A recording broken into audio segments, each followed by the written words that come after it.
Welcome to Potty, May 28th, 2026. A deep dive into... Here's a question that should make every CFO in America deeply uncomfortable. Your company is spending millions on AI. Your engineers are excited. Your dashboards show token usage going up every month, and nobody can tell you what you're actually getting for it. That's not a hypothetical. That is exactly what happened at Uber, one of the most sophisticated technology companies on the planet. A company with world-class engineers and a massive data infrastructure burned through its entire 2026 AI budget before summer even started. 4 months, a full year's allocation gone. And when the COO went and talked to the senior engineering leaders to figure out what they had to show for it, the answer was essentially, "We're not sure." Higher token usage did not translate into more useful products shipped or measurable business outcomes.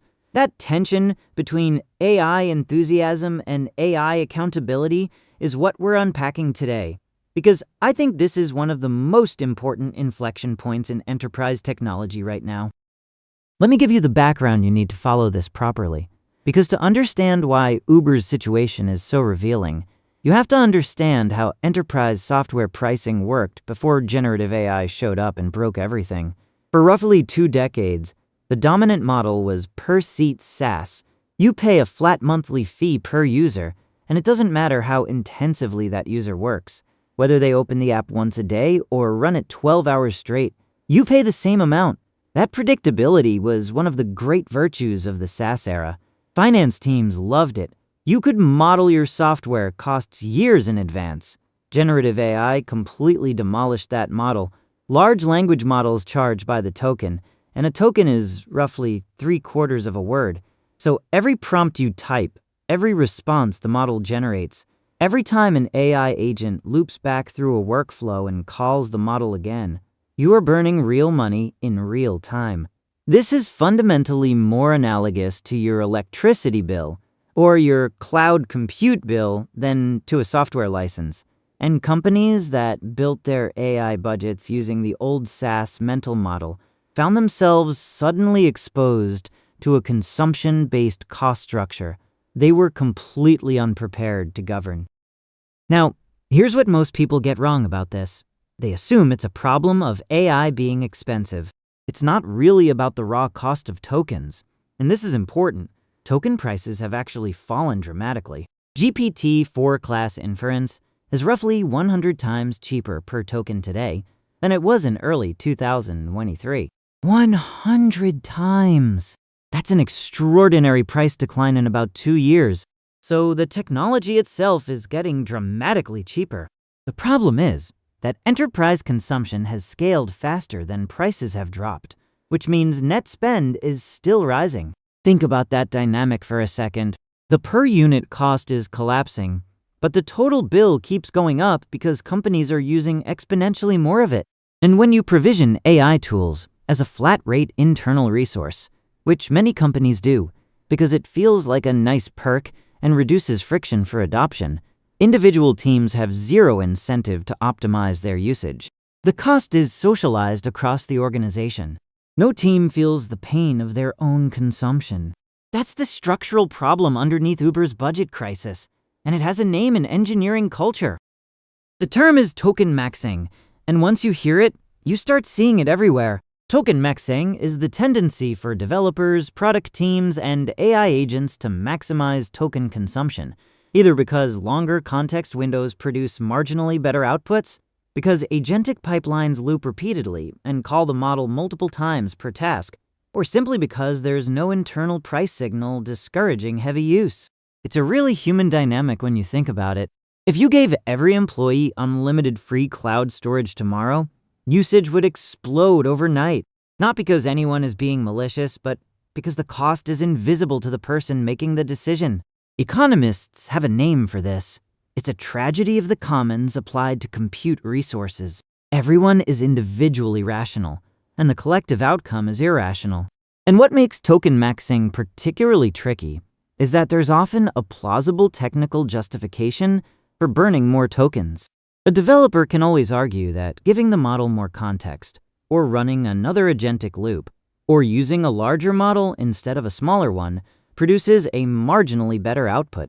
And they're probably right, but marginally better output is not a business case. At some point, someone has to ask, is this marginal improvement worth the marginal cost? So let's get into exactly what happened at Uber, because the details here are really striking.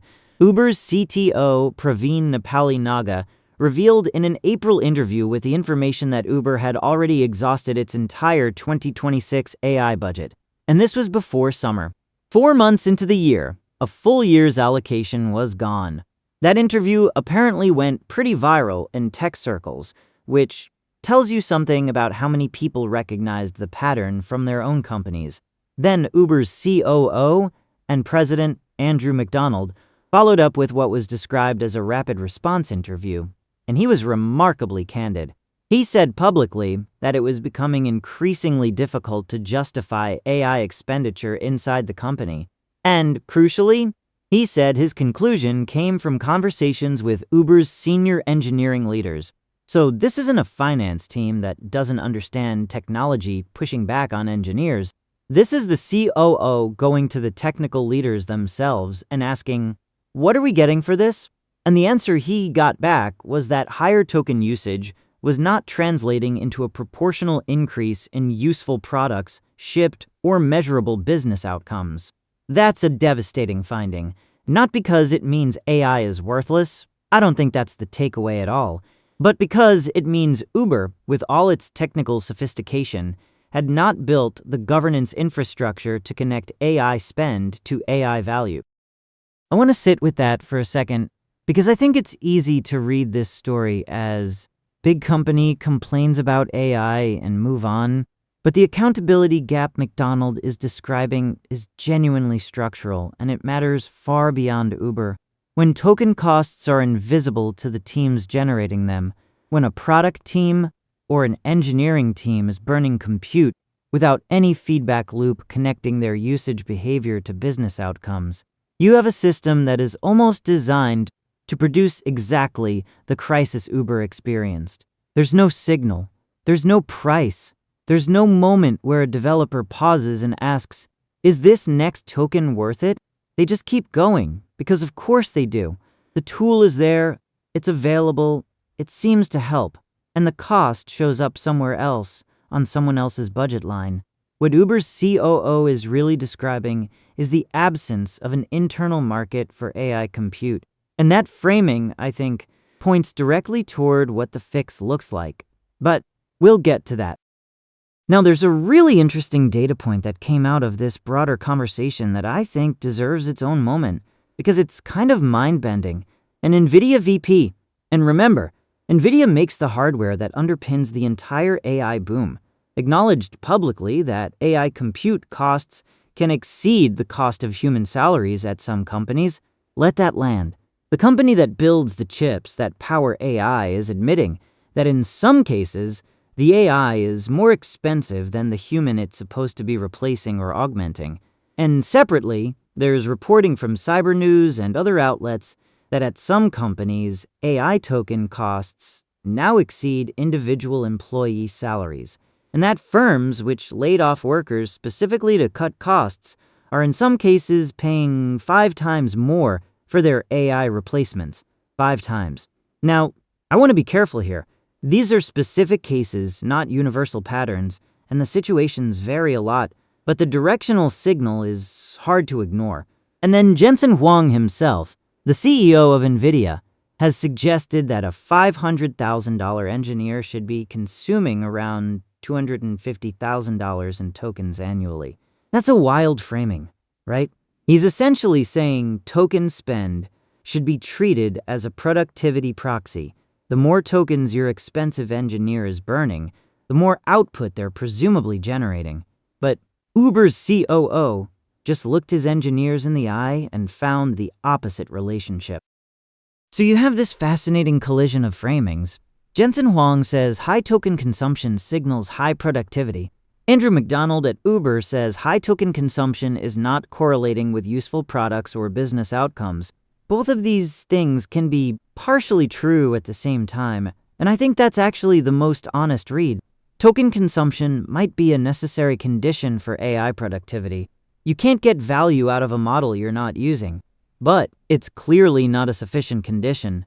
You can burn enormous amounts of compute and produce very little of value, especially if your agentic pipelines are looping inefficiently or your teams are using the largest, most expensive model for tasks that a smaller, cheaper model would handle just as well, or your prompts are sprawling and unoptimized. The question is never just, are we using AI? The question has to be, is the marginal token earning its cost? And right now, most enterprises have no infrastructure to even ask that question, let alone answer it. I also want to flag something that I think is getting underplayed in most coverage of this story: the vendor accountability gap. One of the headlines I came across framed it really pointedly, something to the effect that token maxing is essentially customers paying to try and prove a business's unsubstantiated claim, and that AI companies should be the ones proving ROI, not leaving enterprises to self-discover it. That's a sharp critique, and I think it's largely fair. Traditional enterprise software sales worked very differently. When a company like SAP or Salesforce sold a major enterprise contract, there were implementation consultants, success metrics baked into the contract, and often some form of accountability for outcomes. The AI wave has been so fast and so demand-driven, fueled heavily by fear of missing out, that vendors have largely gotten away with selling access to capability without being held accountable for what customers actually do with it.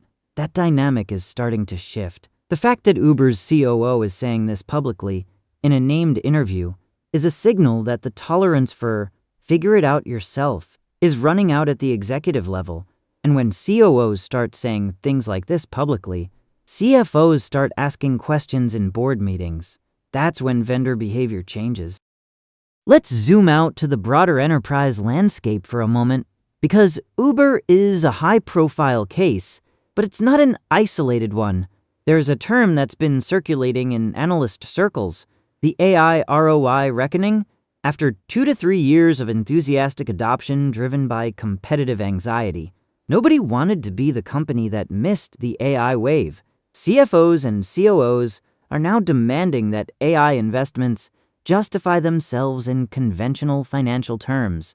Reduced headcount, faster shipping cycles, measurable revenue uplift, cost avoidance.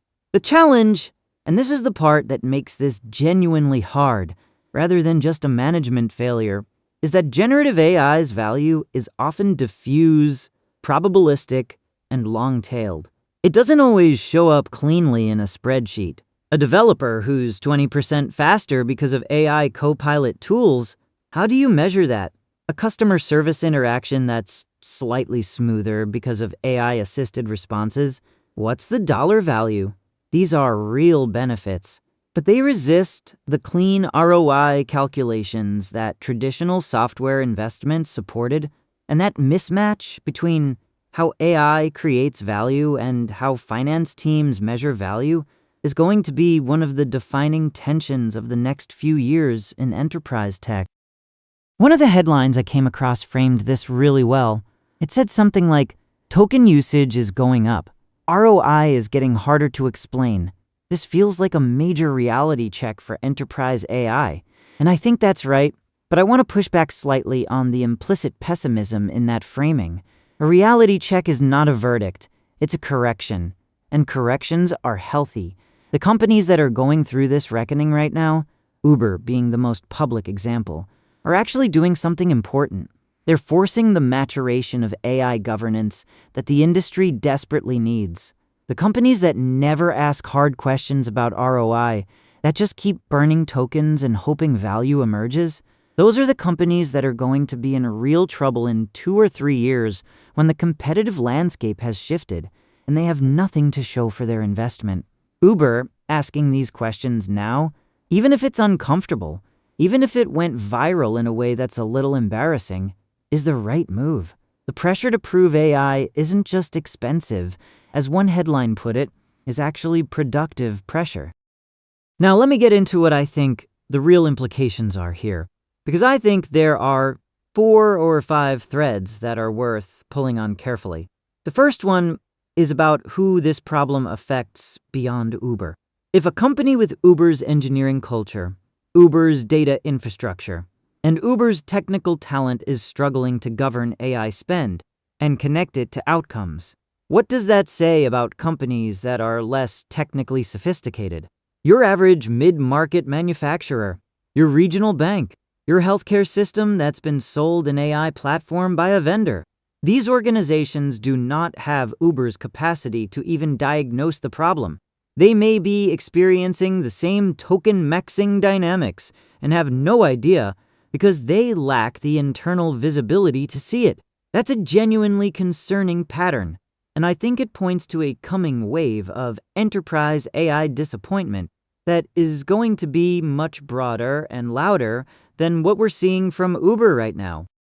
The second implication is about the human capital versus AI capital renegotiation that's quietly beginning. The Nvidia VP's admission that compute costs can exceed human salaries is not just a fun data point. It has real strategic consequences. If you're a company that laid off 100 customer service representatives because you were going to replace them with AI, and the AI is costing you 5 times what those salaries cost, you have a business problem. And you've also already let those people go, which means you can't easily unwind the decision. The companies that made aggressive headcount reductions on the assumption that AI would be both cheaper and better are now discovering that the cheaper part is not guaranteed, and the better part is still being measured. This is not an argument against AI. I want to be clear about that, but it is an argument that the business case needs to be built carefully and honestly, not assumed. Jensen Huang's framing that high token spend equals high productivity is a convenient story for a chip company to tell. Uber's COO is offering a corrective from the inside of a real enterprise. The third implication is about what I'd call the feedback loop problem, and this one feels like the most fixable of the bunch. Right now, in most enterprises, the people making decisions about AI usage, developers, product managers, team leads, have no visibility into the cost of their decisions. They see the output quality, they see the speed, they feel the convenience. They do not see a bill. That invisibility is the core governance failure. It's the same reason cloud compute costs exploded in the early days of AWS, when teams could spin up instances without seeing the cost in real time. They spun up way too many. The cloud industry solved this. Eventually, through a combination of cost dashboards, internal chargeback models, and FinOps practices that made compute costs visible to the teams generating them. AI is going to need the same thing, and the fact that Uber hit this wall is actually accelerating the development of those tools and practices. The fourth implication is the vendor accountability shift I mentioned earlier, and I think this is the one that has the most interesting long-term consequences for the AI industry itself. The current model, where AI vendors sell access to capability and leave enterprises to figure out ROI on their own, is a model that works when enterprises are enthusiastic and undiscriminating buyers.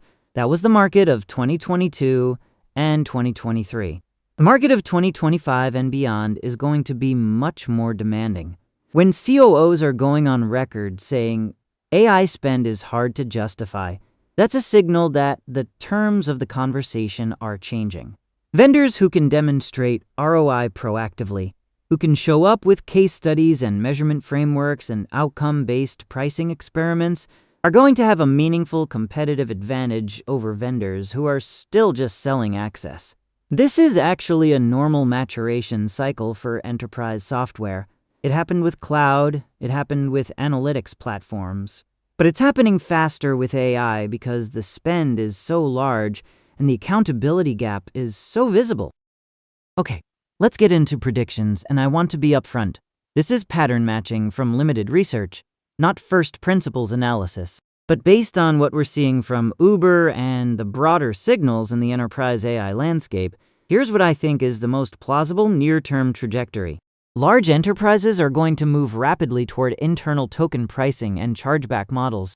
This is essentially creating an internal market for AI compute, where individual teams are billed for their consumption, similar to how cloud infrastructure costs are allocated today through FinOps practices. The logic is straightforward. If teams see the cost of their token usage in real time, they will make different decisions. They'll use smaller, cheaper models where the task doesn't require a frontier model. They'll optimize their prompts. They'll avoid unnecessary agentic loops. They'll ask, before spinning up a big context window, whether the marginal improvement is worth the marginal cost. Companies like Uber that have already hit budget walls are likely to pioneer these governance frameworks, and I'd expect consulting firms and cloud vendors to productize them and bring them to market within 12 to 18 months. This is genuinely the FinOps moment for AI, and it's arriving faster than most people expected. The second prediction is the one I find most interesting, and it's also the most contrarian. So I want to flag that clearly. Based on the pressure from COOs and CFOs that the reporting documents, I think it's plausible that AI vendors are going to face growing demand for outcome-based or value-based pricing models rather than pure token consumption pricing. Think about what that would look like. Instead of paying per token, you negotiate a contract where you pay a base rate, but your AI vendor shares in the upside when you hit measurable business metrics. Faster shipping, reduced support costs, whatever. Early experiments with hybrid contracts that cap token costs in exchange for some form of shared value could start appearing in the next couple of years. Now, here's why this is the contrarian take. This would require AI vendors to accept significant pricing risk that they currently externalize entirely onto customers. Right now, if you burn 1 million tokens and get nothing useful, that's your problem. Under outcome-based pricing, it would be partly the vendor's problem. That's a fundamentally different risk allocation, and vendors are going to resist it hard. But if the Nvidia VP's admission that compute costs exceed salaries becomes a recurring boardroom talking point, and I think it will, the pressure for this kind of renegotiation is going to build. Watch for early movers on outcome-based AI pricing. That's the signal that the market has genuinely matured.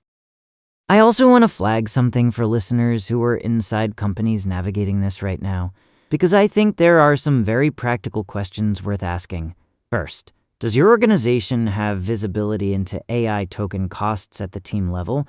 Not just in aggregate, but broken down by team, by product, by use case. If the answer is no, you have the same structural problem Uber had. Second, do you have a framework for distinguishing between AI spend that's generating measurable value and AI spend that's generating activity? Because activity and value are not the same thing, and token consumption is a measure of activity, not value. Third, are your AI vendors being held to any kind of outcome accountability, or are you self-discovering ROI while they collect their fees? These are not comfortable questions, but they're the right ones to be asking right now. And I'd encourage listeners to go look at the original Business Insider reporting on Uber's COO interview and the broader coverage of the AI ROI reckoning. There's a lot of nuance in those primary sources that's worth engaging with directly rather than through a secondhand summary. Let me bring this home because I think the arc of this story is actually kind of clarifying if you step back from it. We started this episode with a question: who's actually paying for all the AI being used? And the answer that Uber's experience reveals is more complicated than it seems. On the surface, Uber is paying. They blew their budget, but the deeper answer is that nobody inside Uber was really paying in the sense of feeling the cost of their decisions in real time. The cost was socialized, invisible, disconnected from the teams generating it. And that invisibility is what allowed token maxing to happen, what allowed the budget to disappear before summer, what created the accountability gap that the COO is now publicly grappling with. The fix is not to stop using AI. The fix is to make the cost visible, to create the internal price signals that connect usage behavior to business outcomes. and to hold vendors accountable for demonstrating value rather than just selling access. That's the governance infrastructure that enterprise AI has been missing, and Uber's very public crisis is accelerating its development. If you're watching this in 2026, you're going to look back at 2025 as the year the AI honeymoon ended and the real work of building sustainable AI economics began. And honestly, that's a healthier place to be than the alternative.